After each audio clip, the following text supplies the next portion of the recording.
Bonjour, voici la correction de l'exercice 68 du livre page 222. Alors c'est un exercice en plus tiré du baccalauréat, terminal STI.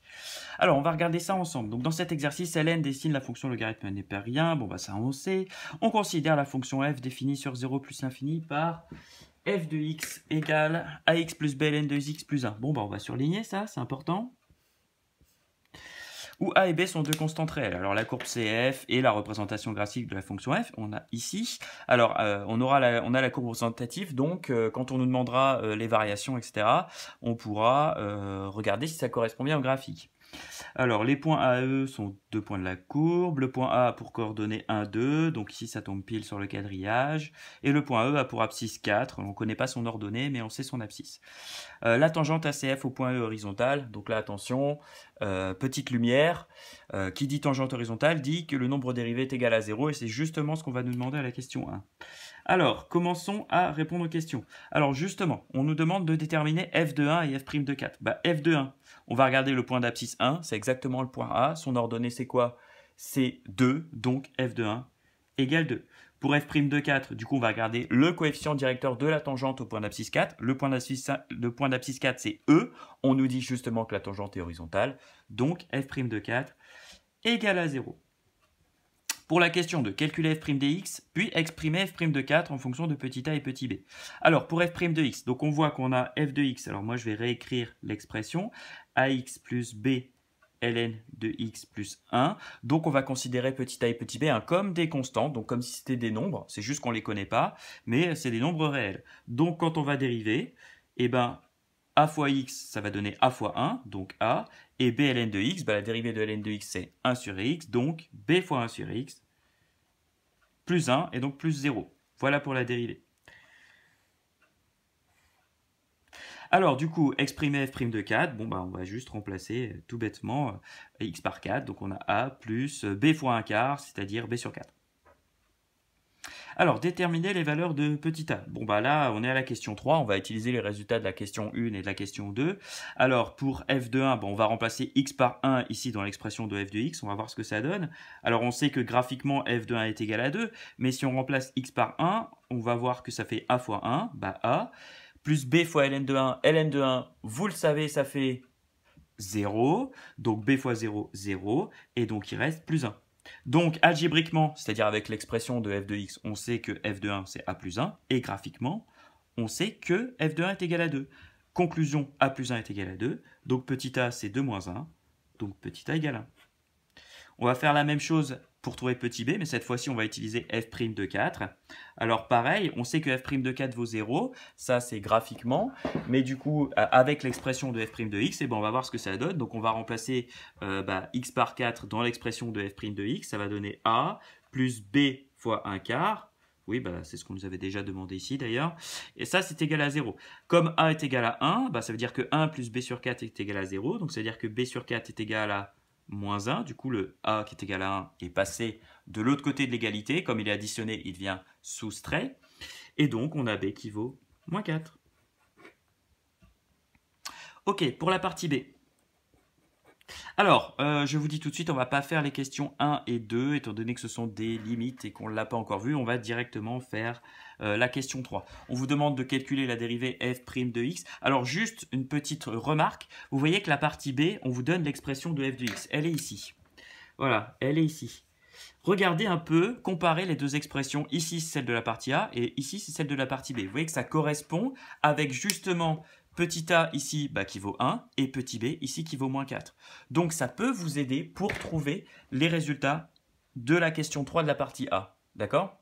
Si jamais vous n'arrivez pas à faire la partie A, vous pouvez vous aider de ça. Ou si vous êtes en train de faire la partie A, vous pouvez aller regarder dans l'énoncé un tout petit peu plus loin et du coup, ça vous donne les réponses. N'hésitez pas à faire ce genre de choses. Ça peut justement vous aider grandement en vous donnant les réponses. Alors attention, on va vous demander la justification des réponses. Donc si vous mettez juste les réponses A égale 1, B égale moins 4, on ne vous mettra pas les points. Quoique, ça dépend des correcteurs. Mais par contre, ça peut vous aider. Ça peut vous aider à voir si vous n'êtes pas trompé et puis à vous guider. Alors revenons à la dérivée f' de x donc de f, et en déduire le tableau de variation de f, donc exercice classique avec une fonction ln. Alors moi je vais juste réécrire l'expression de f de x, donc moins 4 ln de x plus 1. Alors, c'est parti, on dérive. Donc, la dérivée de x, c'est 1. La dérivée de ln de x, c'est 1 sur x. Et la dérivée de 1, c'est 0. On a 1 moins 4 sur x. On va mettre ça sous le même dénominateur. Vous vous rappelez, on a fait pas mal d'exercices là-dessus. Alors, en fait, 1, c'est x sur x. Le même dénominateur ici, c'est x. Moins 4 sur x, ça fait donc x moins 4 sur x. Donc, pour les variations, on voit qu'on a un numérateur égal à x moins 4. On va faire une ligne avec x moins 4. Donc, une ligne d'antécédent pour x. Alors ici, notre fonction, elle est définie sur 0 plus l'infini. Donc, on va avoir une ligne pour x moins 4, le numérateur, une ligne pour x, le dénominateur. Du coup, avec la règle des signes, on en déduira le signe de f' de x et donc les variations de f. Petite remarque, ne faites pas le tableau comme moi, préférez de le faire à la règle ou un petit peu plus grand. Voilà ce que je pourrais me reprocher si je devais me corriger.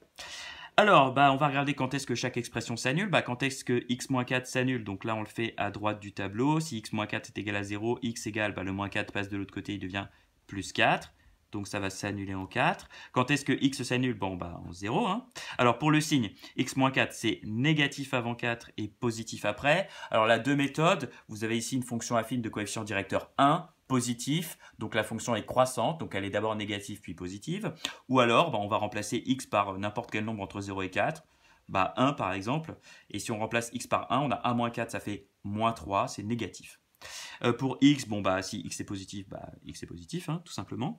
Alors, pour f' de x, alors ici, attention, vous voyez que x ici, il est au dénominateur. Donc si ici, on a un 0, on va avoir une valeur interdite ici. Attention, donc double barre, ne l'oubliez pas. Ici, le numérateur s'annule en 4, donc f' de x va s'annuler en 4. Et entre 0 et 4, on a moins divisé par plus, ça fait moins, et plus divisé par plus, ça fait plus, qui est donc croissant, puis décroissant. Et ça tombe bien, regardez, ça correspond exactement aux variations de la fonction qu'on nous a données en annexe.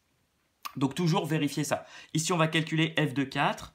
Alors du coup pour f de 4, alors oui, on est à l'intersection de la colonne 4 si on veut et de la ligne des variations de f. Donc en fait ici c'est la valeur de f de 4 qu'on nous demande. C'est la valeur en effet de l'ordonnée ici, du minimum de la fonction. Alors on va remplacer x par 4 dans l'expression ici. Ça nous fait 4 moins 4 ln de 4 plus 1. Ça fait 5 moins 4 ln de 4. Alors j'ai pu que regrouper le 4 plus 1. Et alors si on fait à la calculatrice, j'ai fait le calcul, on trouve à peu près moins 0,55. Alors là, c'est pas clair si on vous demande la valeur exacte ou la valeur approchée. Normalement, sauf indication contraire, c'est la valeur exacte qu'on vous demande. Mais je pense que là, une valeur approchée, ça suffirait. Observons, on voit bien qu'on est dans les négatifs et qu'on n'est pas très loin de 0. Donc, moins 0,55, c'est tout à fait possible. Voilà pour la partie B. On va passer maintenant à la partie C. Alors moi, je vais changer de feuille. Alors, je vais essayer de garder... voilà, l'énoncé. Alors, est-ce qu'on voit bien? Voilà, je vais faire comme ça. Alors, pour la partie C. Alors, une entreprise, est-ce qu'on voit bien? Ouais, une entreprise fabrique des pièces de carrosserie de voiture. La forme du pièce est donnée sur la figure ci-contre. Alors, j'ai dû la refaire parce que c'est mal passé la photocopieuse. On souhaite déterminer la mesure d'air de la pièce en unité d'air. Et voilà, on vous précise des points, voilà, des coordonnées des points.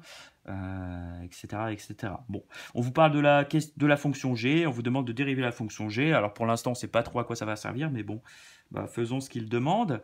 Alors là, je vais pareil, réécrire l'expression de g de x, c'est x ln de x moins x. Hop, dérivons ça. Alors ici, attention, on voit qu'on a le produit de deux fonctions, ici et ici. Attention, le moins x n'est absolument pas multiplié ici, dans ce cas. Donc, il faudra le dériver, bien sûr, mais pas l'utiliser dans la formule u fois v. Alors, du coup, pour g', on y va. C'est u'v plus uv'. Alors, u', ça fait la dérivée de x, c'est 1, fois v, fois ln de x. Plus u, x, fois v', la dérivée de ln de x, c'est 1 sur x, donc ça c'est u'v plus uv', et attention, il faut la dérivée de moins x, donc moins 1. Alors 1 fois ln de x, ça fait ln de x fois 1 sur x, ça fait 1, et 1 moins 1, et ça fait 0. Alors, petite remarque, oui, ici, on trouve comme dérivée de grand G, on trouve ln de x.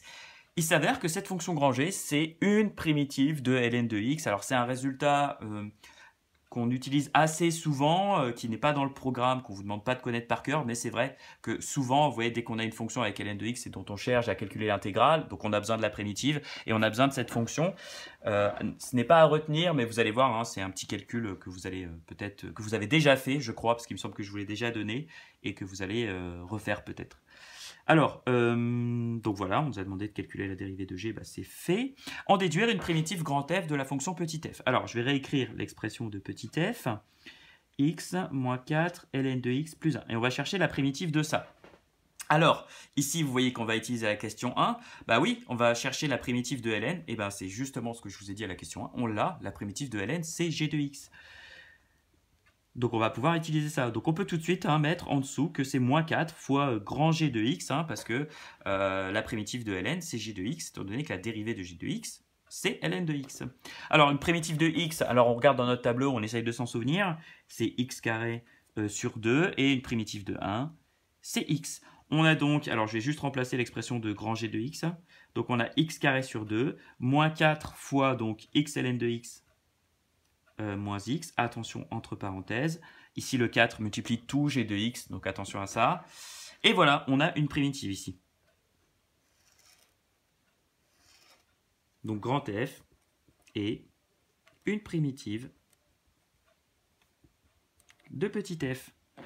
Alors, question 3, déterminer la valeur exacte de l'aire de la pièce en unité d'aire. Alors, vous voyez ici que la pièce, c'est l'aire sous la courbe de f entre l'axe des abscisses et les droites d'équation. Donc ici, x égale 1, x égale 2. L'aire, c'est donc l'intégrale entre 1 et 2 de f de x dx, en unité d'aire ici. Alors, vous voyez qu'après, il faudra pas la convertir, juste donner la valeur arrondie. Donc, c'est bien l'intégrale entre 1 et 2 de f de x dx. Bon, bah là, on va utiliser que c'est égal à grand f de 2 moins grand f de 1, car grand f est une primitive de petit f. Calculons grand f de 2 et grand f de 1. Donc là, on remplace juste x par 2, x par 1 dans cette expression. Alors, on y va pour 2. Alors, on a 2 au carré, ça fait 4. Divisé par 2, ça fait 2. Moins 4, entre parenthèses, 2 ln de 2 moins 2. Alors, on simplifiera ensuite. Plus 2. Alors, voilà. Du coup, je vais simplifier tout de suite le calcul. Alors, on a 2. Alors, on va avoir, quand on développe ici, on va avoir un moins 8 ln de 2. Ici, on va avoir un moins 4 fois moins 2, un plus 8, plus 2 et plus 2, donc plus 12. J'espère que je ne me trompe pas. Donc, ça, c'est pour grand f de 2. Alors, je vous conseille de détailler un petit peu plus le calcul, là, parce que je suis allé vite. Alors, pour grand f de 1, on remplace x par 1. Alors, on y va. 1 au carré sur 2, ça fait 1 demi. Moins 4 fois... Alors, 1 fois ln de 1 moins 1. Allez, je vais l'écrire. Mais là, normalement, vous devez vous dire tout de suite, ln de 1, ça vaut 0. Donc, on va avoir 1 demi ici. Moins 4 fois moins 1, ça fait plus 4. Plus 1 ici, donc ça fait plus 5. Et donc, ça fait 5,5. Moralité. L'aire, c'est donc f de 2, grand f de 2 moins grand f de 1. Donc ça fait moins 8 ln de 2 plus 12 moins 5,5. On peut juste calculer le 12 moins 5,5. C'est moins 8 ln de 2. Et 12 moins 5,5, ça doit faire 6,5. C'est ça, ouais. Donc ça, c'est la valeur exacte. Eh ben, on nous demande la valeur approchée à 10 moins 2 pour terminer. Bon, bah là, vous avez l'habitude. On va le faire 2 fois. On va le faire une fois en calculant la valeur approchée de cette expression-là. Et puis, on va demander l'intégrale à la calculatrice pour voir si on ne s'est pas trompé. Alors, on y va. Moins 8 ln de 2. Alors, j'ai oublié le 8. Moins 8 ln de 2. Plus 6,5, donc a priori c'est 0, on nous demande à 10 moins 2, donc 95.